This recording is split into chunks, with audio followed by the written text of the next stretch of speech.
suite de l'article « La vie simple de René Guénon », écrit par Paul Chacornac dans l'Égypte nouvelle le 13 février 1953. Message de la rédaction. Sur les pages que voilà s'achève la biographie du plus grand des maîtres intellectuels que l'Occident ait connu depuis la fin du Moyen-Âge. Va nous dire tout à l'heure en matière de conclusion son éditeur et fervent ami, M. Paul Chacornac. René Guénon ne connut ni les longs périples à travers les méridiens énigmatiques de l'Extrême-Orient, ni, semble-t-il, ces crises de conscience dont un Pascal nous a permis de frôler l'épouvante et les sueurs d'agonie. En fait de pèlerinage, René Guénon s'est borné à parcourir le triangle à peu près rectangle. Blois-Paris, Alger-Le Caire. Quant à sa vérité, il ne paraît guère qu'il y soit parvenu en franchissant les étapes douloureuses de la recherche, mais qu'il l'ait plutôt porté en lui physiquement, à la manière de ces fleuves qui ont creusé leur propre lit et qui, un beau matin, débordent sur les rives. Insuffisamment familiarisés avec l'ensemble de ces travaux, nous ne voudrions pas nous être égarés dans des suppositions dont le simple énoncé ébouriffera peut-être les initiés. Observons, pour couper court aux digressions, que le récit de M. Paul Chacornac est dégraissé, entre guillemets, volontairement dépouillé, soucieux seulement de rejoindre la ligne presque desséchée de son héros, afin, jugerait-on, de fouetter les curiosités et d'induire la masse des lecteurs à mieux approfondir la pensée d'un grand métaphysicien. Récit de Paul Chacornac. Lorsque survint la guerre de 1914, René Guénon, qui avait été réformé lors de son conseil de révision en 1906, fut maintenu dans la même situation. Petit rentier et en vue fondre ses revenus, il fut obligé, pour faire face aux nécessités matérielles, d'entrer dans l'enseignement libre, et c'est ainsi qu'il professa la philosophie dans divers pensionnats. Durant l'année scolaire 1916-1917, il exerça comme suppléant à Saint-Germain-en-Laye. À cette époque, le 8 mars 1917, survint la mort de sa mère, et comme sa tante Madame Duru se trouvait seule à Blois, il la fit venir à Paris. Mais 6 mois après, le 27 septembre 1917, René Guénon était nommé professeur en Algérie, à Sétif.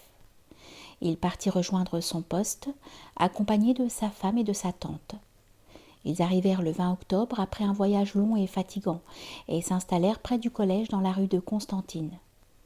Par suite, du manque des professeurs, René Guénon dut faire en plus de la classe de philosophie le français en première et en seconde.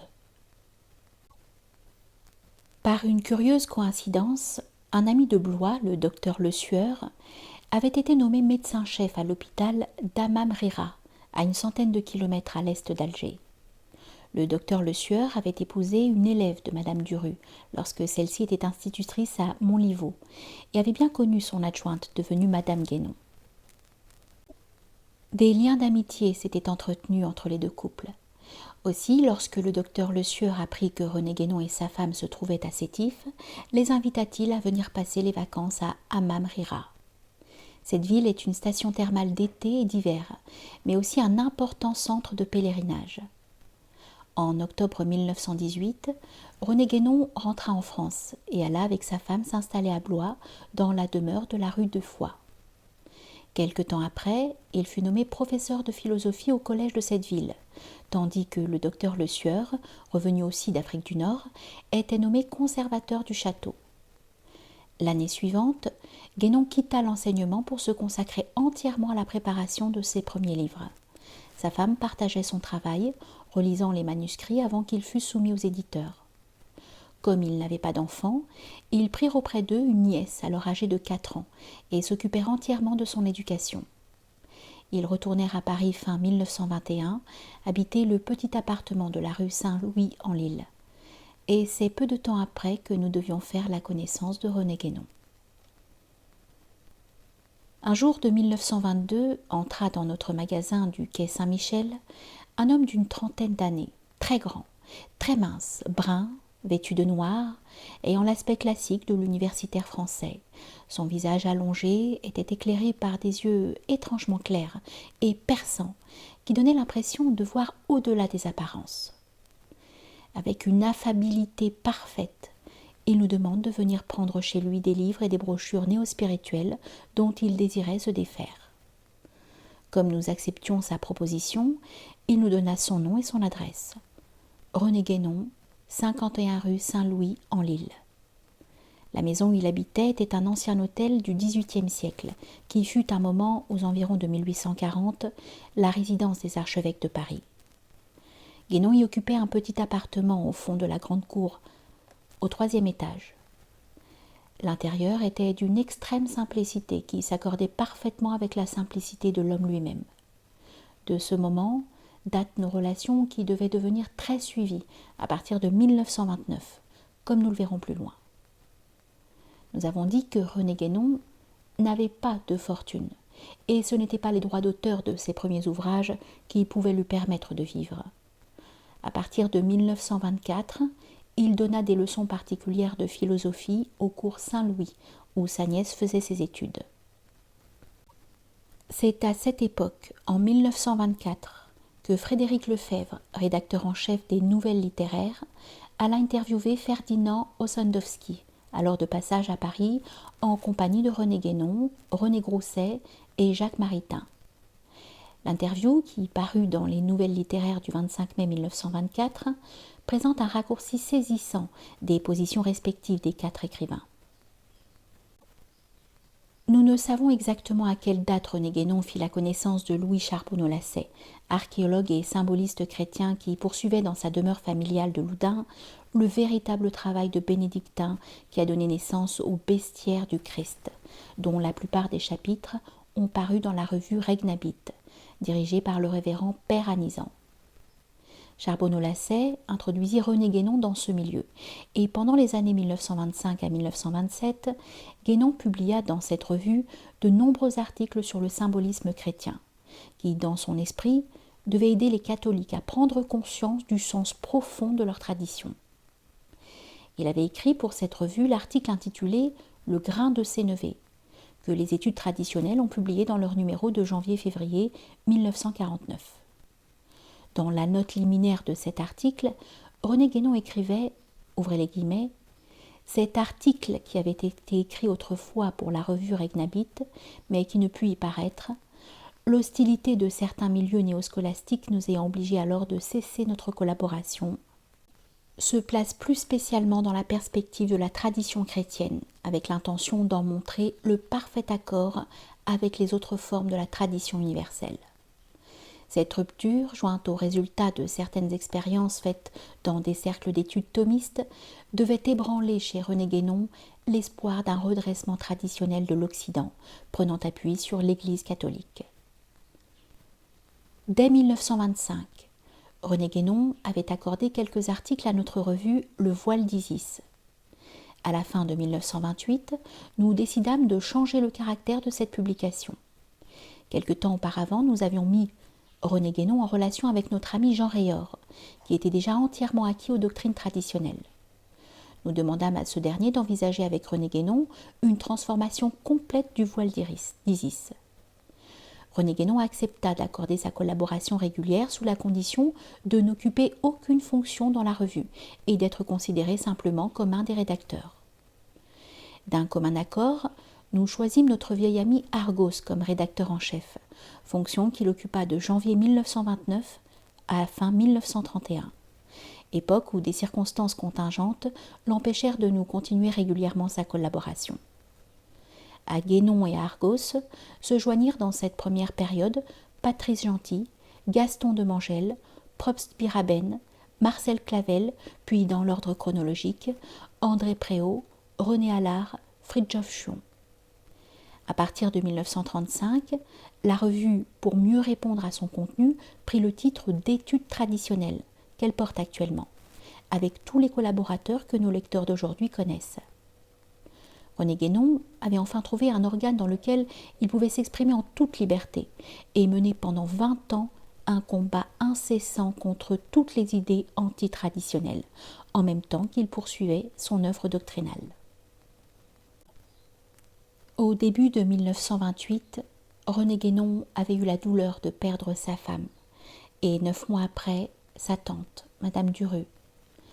Leurs corps furent ramenés dans le caveau de famille au cimetière de Saint-Florentin, dans le faubourg de Vienne à Blois. Resté seul alors, René Guénon quitta Paris pour l'Égypte le 20 février 1930. Il partait pour quelques mois dans le but de rechercher, faire copier et traduire pour le compte d'une nouvelle maison d'édition des textes ésotériques de l'islam. Ces travaux le retinrent plus longtemps qu'il n'avait pensé, mais la maison d'édition abandonna son projet. René Guénon se fixa alors au Caire, dans le quartier de la mosquée d'El-Azhar, où il vécut discrètement et modestement, ayant peu de relations avec le milieu européen. Le public de ses livres et de ses articles s'étendait de plus en plus. Il recevait une correspondance qui devenait chaque jour plus considérable. Et il s'attreignait à répondre à tous ceux qui lui écrivaient avec une bienveillance jamais démentie. Son temps et sa santé furent dévorés par ce travail. En 1934, René Guénon, ou plutôt Abdelwahid Yahya, se remaria avec la fille aînée du Cheikh Mohammed Ibrahim. Aussitôt, après il envisagea de faire un voyage en France afin d'arranger les affaires qu'il avait laissées en l'état au moment de son départ en 1930, mais finalement ne partit pas. En 1935, il se fit expédier les livres et les papiers qui se trouvaient encore dans son appartement de la rue Saint-Louis-en-l'Île. Il alla alors s'établir hors du Caire, dans le quartier de Doki, un endroit, nous écrivait-il, où on n'entend aucun bruit et où on ne risque pas d'être dérangé sans cesse par les uns et par les autres. Il devait vivre là, sans presque jamais sortir, jusqu'à ses derniers moments. La Seconde Guerre mondiale interromput nos relations et la publication des études traditionnelles. Dès que les relations reprirent avec l'Égypte, René Guénon nous demanda d'envisager la reprise de la revue, ce qui eut lieu en octobre 1945. Pendant la guerre, profitant d'une diminution appréciable de sa correspondance, il avait pu mettre au point plusieurs ouvrages capitaux. Le règne de la quantité et les signes des temps, les aperçus sur l'initiation et la grande triade. Et la correspondance reprit, et les articles et les comptes rendus.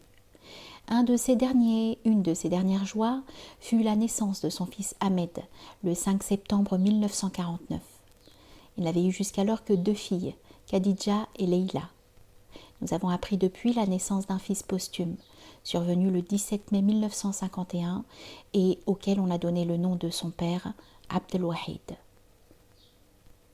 À partir du 25 novembre 1950, toute activité lui devint impossible et ses meilleurs amis ne reçurent plus de lettres de lui après cette date. Il souffrait d'un empoisonnement du sang avec manifestations diverses. Il eut une jambe affreusement infectée qu'on sauva à force de vigilance. Il fut soigné avec un dévouement admirable par sa femme et un de ses admirateurs, le docteur Katz. Dans les premiers jours de 1951, il accusa une nouvelle faiblesse, puis il fut pris d'une striction laryngée qui l'empêchait de parler, de s'alimenter, et bientôt la mort vint le surprendre en pleine lucidité. C'était le dimanche 7 janvier, à 23 heures. Les funérailles, nous écrit le docteur Katz, furent très simples et se sont déroulées le lendemain, lundi, entre 10h et 14h. Le corps du cheikh Abdelwahid Yahya, transporté pendant quelques centaines de mètres à bout de bras, fut ensuite conduit à la mosquée d'El-Azhar. Après la prière des morts, le corps fut de nouveau porté à bras et conduit au cimetière de Darassa, dans la colline de Mokatam. Et là, il repose dans le caveau de la famille Mohammed Ibrahim. Ainsi se termina cette vie simple et modeste, dégagée de toutes les ambitions que sollicitent habituellement les hommes. La vie se confond ici avec l'œuvre. Quel plus bel éloge pourrait-on faire?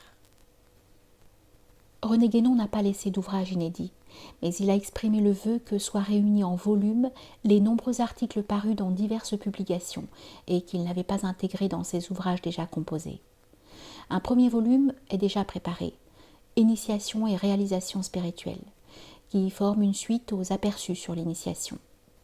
Il a laissé la matière de plusieurs autres volumes d'importance inégale sur le symbolisme universel et le symbolisme maçonnique, sur le symbolisme chrétien et les doctrines initiatiques chrétiennes, sur la cosmologie sacrée, sur divers aspects de l'hindouisme, sur l'ésotérisme islamique et sur la maçonnerie.